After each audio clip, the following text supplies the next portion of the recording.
దేవుడు శిలువపై పలికిన మొదటి మాట లూకాసు వార్త 23వ అధ్యాయం 33 నుంచి 38. వారు కపాలమునబడిన స్థలమునకు వచ్చినప్పుడు అక్కడ కుడి వైపున ఒకరిని ఎడమ వైపున ఒకరిని ఆ నేరస్తులను ఆయనతో కూడా సిలువ వేసింది. యేసు, తండ్రి, వీరేమీ చేస్తున్నారు మీరు ఎరుగరు కనుక వీరిని క్షమించమని చెప్పారు. వారు ఆయనతో వస్త్రములు పంచుకున్నటకై చీట్లు వేసింది. ప్రజలు నిల్వబడి చూచుచున్నది. అధికారులను వీడు ఇతరులను రక్షించును, వీడు దేవుడు అర్పించుకొనిన క్రీస్తు అయిన ఎడల తన్ను తాను రక్షించుకొనని అపహసించింది. అంతటా సైనికులు ఆయన యుద్ధకు వచ్చి ఆయనకు చిరకనిచ్చి, నీవు యూదుల రాజు అయితే నిన్ను నీవే రక్షించుకొనిమని ఆయనను అపహసించింది. అతడు యూదుల రాజని పై విలాసము కూడా ఆయనకు పైగా వ్రాయబడింది.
Praise the Lord everyone. దేవుని నామంలో మీ అందరికీ శుభాలు తెలియజేస్తూ ఉన్నాను. ఈ శుభ శుక్రవార సందర్భంగా మనం ఇక్కడ కూడి దేవుని ఆరాధించి స్తుతించి దేవుడు పలికిన సిలువలు పలికిన 7 మాటలని ధ్యానించటకు దేవుడు ఇచ్చిన ఈ యొక్క అవకాశాన్ని భాగ్యాన్ని బట్టి దేవునికి నేను ఎంతగానో వందనస్తుడనై ఉంటా ఉన్నాను. ఈ యొక్క అవకాశాన్ని ఇచ్చిన సలోమట్టి గారికి, అదేవిధంగా బేతల్ మినిస్ట్రీస్కి వందనాలు చెల్లిస్తూ ఉన్నాను. సిల్వలో యేసుక్రీస్తు ప్రభుల వారు 7 అమూల్యమైన మాటలు మాట్లాడినట్టు మనందరికీ తెలుసు. గడిచిన కొన్ని రోజులుగా మనం నెట్ సీజన్లో కూడా మనం చాలా విషయాలు ధ్యానిస్తూ ఉన్నాము. అయితే లూకా సువార్త 23:34 అధ్యాయంలో 23వ అధ్యాయము 34వ వచనంలో మనం చూసినట్లయితే యేసు తండ్రి వీరేమి చేయుచున్నారో వీరు ఎరగరు కనుక వీరిని క్షమించమని చెప్పాను. Father forgive them for they do not know nothing. ఒక నిమిషం ప్రార్థన చేసుకొని ముందుకుందాం. కృపా కనికరమైన దేవా యేసయ్య, నేను మరి గడిచిన దినమంతా కాచి కాపాడి ప్రభా, ఈ యొక్క మధ్యాహ్న సమయంలో ప్రభా మీ యొక్క మాటలను మేము ధ్యానించుండగా ప్రభా మీరు నా తోడే ఉండండి ప్రభా. నేను నా మాటలు కాదు కానీ ప్రభా మరి మీరే నేను నా నోటి దూరగా ఉంటుంది ప్రభా. నాతో మాతో అందరితో మాట్లాడవలసిందిగా ప్రార్థిస్తూ ప్రభా, ఇంకా ఈ మాటల ద్వారా ప్రభా మాకు రక్షణను మేము కాపాడుకునేటకు, మాకు విశ్వాసంలో బలపడేటకు మీరు కృప చూపెట్టండి ప్రభా. స్థిరపడేటకు మీరు కృప చూపెట్టండి. కొన్ని విన్నపాలు చేసుకుంటున్నాను కూర్చున్నాం తండ్రి. అవును. అయితే యేసుక్రీస్తు ప్రభుల వారు సిల్వలో నన్ను క్షమించు, వీరిని క్షమించమని అడిగినట్టు మనం చూస్తూ ఉన్నాం. అయితే మనము ప్రేమించడం చాలా సులువు, ఈజీ. కానీ దాని ఆపోజిట్ ఫర్గివ్నెస్ అనేసరికి నాకు చాలా బాధ అనిపిస్తుంది, ఎందుకు ఫర్గివ్ చేయాలని. కానీ యేసుక్రీస్తు ప్రభుల వారు సిల్వలో మనకి నేర్పించింది ఏంటంటే వీ హ్యావ్ టు ఫర్గివ్. మన పట్ల ఎవరైనా అపరాధం చేసిన ఎడల మనం వారిని క్షమించాలి. ఎప్పుడైతే మనం వారిని క్షమిస్తామో దేవుడు మనల్ని క్షమిస్తాడని యొక్క వాక్యం ద్వారా మనము నేర్చుకోవచ్చు. అయితే 7 అమూల్యమైన మాటలు మాట్లాడినప్పుడు దేవుడు తండ్రికి కుమారునిలాగా మాట్లాడినట్టు, మనిషి కుమారునిగా, అదేవిధంగా దైవ కుమారునిగా మాట్లాడినట్టు మనం చూడవచ్చు. ఎందుకంటే యేసుక్రీస్తు ప్రభుల వారు పరిపూర్ణ మానవుడిగా, పరిపూర్ణ దేవుడిగా ఈ లోకంలో ఉంటున్నట్టు మనం చూసినాం. అయితే ఇక్కడ తండ్రి వీరేం చేయుచున్నారు అని తండ్రికి సంబోధిస్తున్నట్టు చూస్తూ ఉన్నాం. అదేవిధంగా దేవాన్ని సంబోధించినట్టు మనం చూస్తూ ఉన్నాం. అయితే చాలాసార్లు మనకేమనిపిస్తుంది అంటే యేసుక్రీస్తు ప్రభు కాబట్టి క్షమించాడు, నేను మనిషిని కాబట్టి నేను క్షమించను అని చాలాసార్లు కొందరు ఆ మాట అంటూ ఉంటారు. కానీ మనం ఏ విధంగా అయితే ఈ లోకంలో ప్రతికూల పరిస్థితులు, వాతావరణాలు, అదేవిధంగా బాధ, వేదనకి గురై, శ్రమకి గురై ఉన్నామో యేసుక్రీస్తు ప్రభు కూడా ఈ లోకంలో ఉన్నప్పుడు అదేవిధంగా ఉన్నట్టు మనం చూస్తూ ఉన్నాం. ఎందుకంటే we can't take that for granted. యేసుక్రీస్తు ప్రభు కాబట్టి ఆయన దెబ్బలు తగలవేమో అని అనుకుంటాం. కాదు, ఎందుకంటే ఆయన పరిపూర్ణ మానవుడిగా మనం ఎలా టెంప్టేషన్స్ వస్తాయి, శ్రమలు అనుభవిస్తామో అవన్నీ దేవుడు యేసుక్రీస్తు ప్రభుల వారి లోకంలో అనుభవించి నేను క్షమిస్తూ ఉన్నాను, మీరు కూడా క్షమించండి అని ఒక మాదిరిని చూపెట్టి వెళ్ళడం మనం చూస్తూ ఉన్నాం. అయితే ఈ యొక్క వాక్యంలో నేను ఖాళీ 3 పాయింట్స్ నేను తీసుకున్నాను, ఎక్కువ సమయం తీసుకోను. 3 అంశాలు ముందుకు ఉంచాలనుకుంటా ఉన్నాను. ఒకటి ఏంటిదంటే ఫర్గివింగ్ హార్ట్ ఆఫ్ క్రైస్ట్. ఈ యొక్క మాట మాట్లాడినప్పుడు దేవునికి ఆ క్షమించే క్షమాగుణం ఉన్నట్టు మనం చూస్తూ ఉన్నాం. క్షమాగుణం ఊరికే రాదు. ఎందుకంటే ఈ లోకంలో మనలో ఎవరని అంటే చాలామంది ఏమంటారు, అరే వాడు ఒక 10 దెబ్బలు కొట్టినాడు, ఒకటన్నా కొట్టిరా అని అంటారు, ఈ లోకం చెప్తారు. కానీ దేవుడు ఏమంటున్నాడు అంటే వాడు ఎన్ని కొట్టినా నువ్వు క్షమించిరా అని అంటా ఉన్నాడు. దానికి చాలా హార్డ్, అది చాలా బాధ అనిపిస్తుంది, అరే వాడు నన్ను కొట్టిపోయినాడు అనేసి. కానీ దేవుని యొక్క వాక్యము వారిని క్షమించమని అంటా ఉన్నాడు. చాలామంది క్షమాపణ అనేసరికి మనల్ని they take it for granted. అరే వీళ్ళు ఏమన్నా కానీ వీడు క్షమిస్తారు, లైట్ అని చెప్పి తీసుకుంటారు. మనకే చాలా వేదన అనిపిస్తుంది, ప్రభా నేను ఎన్నిసార్లు క్షమిస్తున్నా అనేసి. పేతురులో మనం చూసుకున్నట్లయితే Matthew chapter 18 verse 22లో మనం చూసుకున్నట్లయితే Peter asked Jesus how often it is necessary to forgive, and Jesus replied 77 times. దీని క్యాల్కులేషన్ ఏంటిదంటే we have to be prepared effectively unlimited forgiveness. అంటే ఇంకా మనం వారి మీద ప్రతీకారం చూపెట్టలేదు అన్నమాట. ఎందుకంటే యుద్ధము యెహోవాది. మన పట్ల ఎవరన్నా ఏమన్నా మనల్ని ఏమన్నా చేసినా కానీ మనం దేవునికి అప్పగియాలి. ఎందుకంటే మనము చేతిలో తీసుకుంటే మనం కొన్నే తీసుకుంటామేమో, కానీ దేవుని చేతిలో వాళ్ళని అప్పగిస్తే దేవుని తెలుసు ఏం చేయాలి. కాబట్టి ఈ యొక్క ఫర్గివ్నెస్లో మనం చూడాల్సింది అంటే జీసస్ క్రైస్ట్కి ఆ ఫర్గివింగ్ హార్ట్ ఉంది. కాబట్టి అటువంటిది మనం కలిగి ఉండాలని ఈ యొక్క ఫస్ట్ పాయింట్లో నేను గమనించినాను.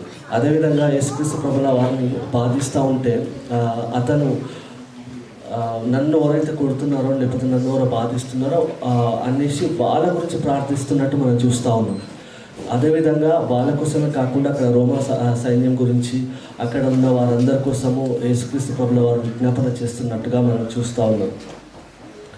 అయితే జాన్ చాప్టర్ 8:3-11 చూస్తే ఫారిసీస్ వారు వ్యభిచారంలో పట్టబడ్డ స్త్రీని తీసుకొని వచ్చి యేసుక్రీస్తు ప్రభుల వారు తీసుకొని వచ్చేసి వాళ్ళు ఆమె వ్యభిచారంలో పట్టబడింది, రాళ్ళతో కొట్టి చంపాలా మోషే ధర్మశాస్త్రం ప్రకారం. కానీ వాళ్ళు అడిగినప్పుడు యేసుక్రీస్తు ప్రభుల వారు అన్న మాట మనందరికీ తెలుసు, మీలో ఎవరిలో పాపం లేదో వాళ్ళే కొట్టండి. అప్పుడు అందరూ రాళ్ళ కింద పడేసి వెళ్ళిపోయారు. కానీ యేసుక్రీస్తు ప్రభుల వారు ఒక్కరే అక్కడ ఏ పాపం లేనివాడు, is eligible to throw a stone. కానీ దేవుడు యేసుక్రీస్తు ప్రభుల వారు ఈ లోకానికి వచ్చినప్పుడు ఫస్ట్ మనల్ని క్షమించడానికి వచ్చినాడు. కాబట్టి first coming is to forgive us, to save us. Second కమింగ్లో పనిష్మెంట్ ఉంటుంది. కాబట్టి వీ హ్యావ్ టు ఫర్గివ్ ఎవరైతే మన పట్ల అపరాధం చేసి ఉన్నారో వారిని మనం క్షమించవలసిందిగా ఈ యొక్క వాక్యం ద్వారా మనం చూసుకోవచ్చు. రెండవదిగా మనం చూసుకున్నట్లయితే Jesus Christ prayer of intercession, విజ్ఞాపన ప్రార్థన చేస్తూ ఉన్నాడు. సిల్వ మీద ఉండి యేసుక్రీస్తు ప్రభుల వారు అక్కడ ఉన్న రోమా సైన్యం గురించి, అదేవిధంగా మన పాపంలో కొరకు చనిపోతూ ఉన్నాడు. కాబట్టి అందరి కోసం అతను ప్రార్థిస్తూ ఉన్నాడు. చాలాసార్లు మనం మన జీవితంలో ఏమన్నా బాధాకరమైన సంఘటన జరిగినప్పుడు మనం చాలా భారంగా ప్రార్థిస్తాం. అదే మన ఫ్రెండ్కి లేకపోతే ఎవరికన్నా ఏమన్నా జరిగిందంటే మనము చేసినంత, మనకు నొప్పైనంత భారంగా వేరే వాళ్ళ కోసం చేయం. ఎందుకు అనంటే this is how it is. కానీ ఈ యొక్క వాక్యం ద్వారా మనం నేర్చుకోవాల్సింది ఏంటంటే ఇంటర్సెసరీ ప్రేయర్. ఎవరికన్నా ఏమైనా జరిగినా కానీ మనకంటే అట్లా జరిగిందని we have to be in their shoes and we have to pray for them. లేఖనంలో చదివినట్లయితే హెబ్రీయులకు రాసిన పత్రిక 7వ అధ్యాయము 25వ వచనము, ఈయన తన ద్వారా దేవుని యొద్దకు వచ్చి వారి పక్షమున విజ్ఞాపనం చేయుటకు నిరంతరము జీవించుచున్నాడు గనుక వారిని సంపూర్ణంగా రక్షించుటకు శక్తివంతుడై ఉంటాడు. ఎందుకనంటే యేసుక్రీస్తు ప్రభుల వారు లోకానికి వచ్చి మనందరినీ రక్షిస్తాడని ఏ విధంగా అయితే లేఖనంలో ఉన్నదో అదేవిధంగా ఆయన వచ్చి ఐజాయా చాప్టర్లో మనకి హెబ్రీయులలో మనకి ప్రవచనం ఉన్నట్టు ఆ ప్రవచనాన్ని నెరవేర్చడానికి యేసుక్రీస్తు ప్రభుల వారు వచ్చారు. అదేవిధంగా తండ్రి ఏదైతే ఆదేశించినాడో కుమారుడిగా ఈ లోకంలో ఒక దేవుడిచ్చిన పనిని ఆయన పరిపూర్ణంగా సమాప్తం చేసినట్టు మనం చూసుకోవచ్చు ఈ ఫర్గివ్నెస్ ద్వారా. అదేవిధంగా మనం బుక్ ఆఫ్ ఫిలమోన్ చూసుకుంటే ఫిలమోన్ ఫర్గివ్నెస్ గురించి ఉంటాడు. ఓనసిమస్ ఫిలమోన్ దగ్గర నుంచి పారిపోయి వస్తాడు. అపోస్తులైన పౌలు దగ్గరకు వచ్చినప్పుడు పౌలు లెటర్ రాస్తాడు ఫిలమోన్కి. ఏమనంటే ఆయన క్షమించమని చెప్పేసి ఓనసిమస్ గురించి. Whatever Jesus Christ told us to do, అపోస్తులైన పౌలు నెరవేర్చి చూపెట్టినాడు. ఆయనను పోలి మనం ఉండాలి అని ఈ యొక్క వాక్యం ద్వారా మనం నేర్చుకోవచ్చు. ఎందుకు అనంటే క్షమాపణ క్రైస్తవ జీవితంలోనే ఉంటుంది. ఈ లోకంలో ఎంతోమంది చూడొచ్చు, ఎన్నో గ్రంథాలు చూడొచ్చు, కానీ క్షమించడము ఈ యొక్క క్రైస్తవ బుక్లోనే, బైబిల్లోనే ఉంటుంది. ఎందుకంటే దేవుడు మనకు అది మెయిన్గా ఇచ్చింది. ఎందుకంటే ఎక్కడైతే ప్రేమ ఉంటుందో అక్కడ క్షమాపణ ఉంటుంది. ప్రేమ లేకపోతే క్షమాపణ ఉంటుంది. We have to love. అదేవిధంగా చూసుకున్నట్లయితే ఆఖరిగా Jesus Christ practised what he preached. సిల్వ మీద ఉన్నప్పుడే కాకుండా ఈ లోకంలో యేసుక్రీస్తు ప్రభుల వారు ఉన్నప్పుడు అతను ఏదైతే బోధించాడో అందరికీ అదే ఆయన సిల్వ మీద చేసినట్టు మనం చూసుకోవచ్చు. ఏంటంటే మాథ్యూ చాప్టర్ 5:44 చూస్తే, నేను మీతో చెప్పున్నది ఏమనగా మీరు పరలోకమందున్న మీ తండ్రికి కుమారులై ఉండునట్లు మీ శత్రువులను ప్రేమించుడి, మిమ్మల్ని హింసించి వారి కొరకు ప్రార్థించుడి. ఎందుకంటే ఎవరైతే మనల్ని హింసిస్తారో వాళ్ళని ప్రేమించమని దేవుడు ఎప్పుడైతే చెప్పినాడో, సిల్వ మీద లేనప్పుడు కూడా చెప్పిండు, సిల్వ మీద ఉన్నప్పుడు కూడా అదే మాట అంటా ఉన్నాడు. మాట తప్పని వాడు యేసుక్రీస్తు ప్రభుల వారు. కాబట్టి మనము మన యొక్క శత్రువులని, మన పట్ల అపరాధం చేసిన వారిని, మన పట్ల రాంగ్ డూయింగ్స్ ఏవైతే మన పట్ల చేసిన బిహేవియర్ని బట్టి మనం క్షమించవలసిందిగా ఈ యొక్క వాక్యం ద్వారా మనము జ్ఞాపకం చేసుకోవచ్చు. ఈ యొక్క లోకంలో మనం చూసుకున్నట్లయితే చాలామంది ప్రీచర్స్ వచ్చినారు ఈ మధ్య, సోషల్ మీడియా ప్రీచర్స్. కానీ మనము యేసుక్రీస్తు ప్రభుల వారిలాగా జీవించేవారు చాలా తక్కువ మంది ఉన్నారు. చెప్పేవాళ్ళు ఎక్కువైపోయారు. So we need people who live like Christ. So ఆ లివ్ లైక్ క్రైస్ట్ గుంపులో మనం అందరం ఉండాలి అని మనము తీర్మానం చేసుకుందాం. How we can apply this in our personal life అంటే we have to forgive people who have hurt us as Jesus forgave. Forgiving is very hard as a human, but Jesus showed us on the cross. Forgiving others not because they deserve forgiveness, but to imitate Christ. We have to imitate Christ in forgiving and loving our enemies. నేను 7 key benefits forgive చేయడం వల్ల మనకు వచ్చే లాభాలు గురించి నేను 7 points చెప్పాలని ఆశిస్తా ఉన్నాను. We will be forgiven if we forgive others. Closer relationship with God. Forgiveness improves mental and emotional well-being. Forgiveness can lower stress, anxiety and depression levels. Forgiveness and forgetting the hurt can increase peace and joy. Mentally peaceful and stress-free. Finally, our blood pressure will be 120/80. Amen. And let's introspect. We have meditated this forgiveness. చాలా సార్లు మనము every year forgiveness గురించి మనము వింటా ఉన్నాం, మధ్యలో వాక్యం ద్వారా కూడా వింటా ఉన్నాము. How far we have learn this one. నేను ఫర్గివ్నెస్ అనేది కంప్లీట్గా నేర్చుకున్నాను 100% అని ఎవ్వరూ అనలేదు నాకు తెలిసి, ఎందుకంటే ఇట్స్ అ ప్రాసెస్. సో నేను లాస్ట్ ఇయర్ నుంచి ఈ ఇయర్ వరకు నా పట్ల అపరాధం చేసిన వాళ్ళని ఒక 10 మందిని కౌంట్ చేసుకున్నాను. అందులో 10 మందిలో ఎంతమంది నేను క్షమించినాను అని నేను కౌంట్ చేసుకుంటా ఉన్నాను అనమాట. So still I'm not perfect. I'm still trying to do imitate like Christ. So this is a message we can learn from. First word is forgiveness and love one another. Thank you very much.